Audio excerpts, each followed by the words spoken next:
Ici, on est sur les gargouilles de Notre-Dame, côté chevet. Structurellement, c'est quand même très abîmé. Donc les gargouilles, elles vont être totalement remplacées.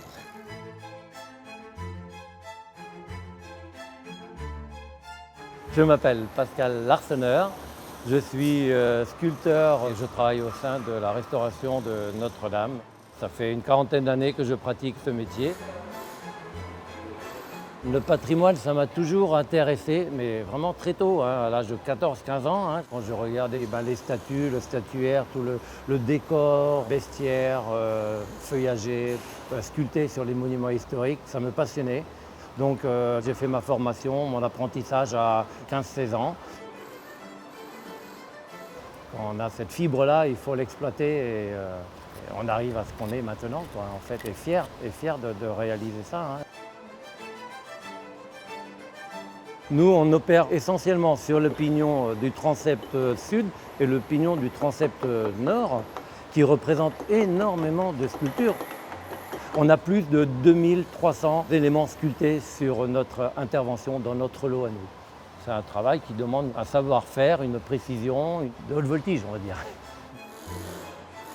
On part d'un bloc qui est 6 faces, c'est vraiment un élément volumineux. Et dans ce bloc-là, il faut s'imaginer l'élément qu'on va sculpter. Il faut faire une intervention intellectuelle pour pouvoir imaginer et situer la pièce qu'on va sculpter. Et puis être vaillant, être vraiment dans un état d'esprit de force, je dirais, mais une force mentale. C'est un peu une lutte, c'est de la caillasse, c'est de la roche.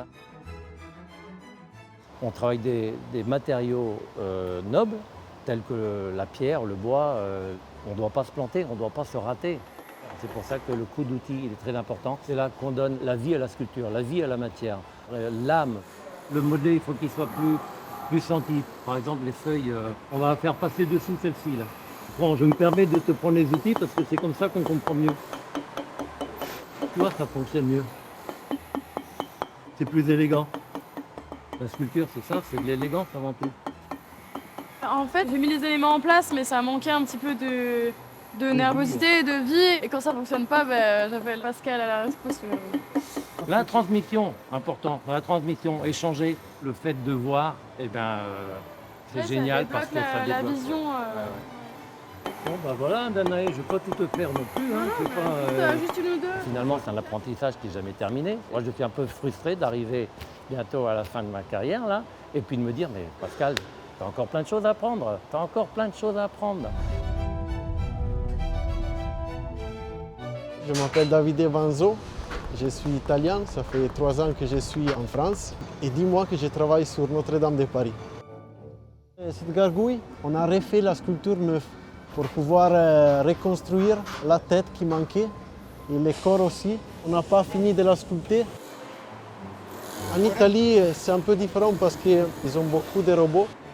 Les robots, ils vont sculpter jusqu'à la fin presque. Après nous, on arrive après juste pour gratouiller un peu, pour faire la finition avec les papiers de verre ou avec les râpes. Et moi, je n'aimais pas ça. Et du coup, c'est pour ça que je suis parti pour la France. J'avais envie de sculpter vraiment, quoi. Je trouve qu'en France, vous savez garder le savoir-faire, qu'en Italie, on va bientôt perdre. C'est dommage ça. Je suis content, heureux, parce que je sais que cette sculpture, elle va rester pour des siècles. C'est une transmission du passé à l'avenir. On a envie de sauvegarder ces monuments-là, parce que ça raconte plein de choses. C'est l'histoire de l'humanité. Et si on n'a pas de personnes comme mes collègues, mes compagnons qui avons un savoir-faire, on perd petit à petit notre patrimoine, on le perdrait.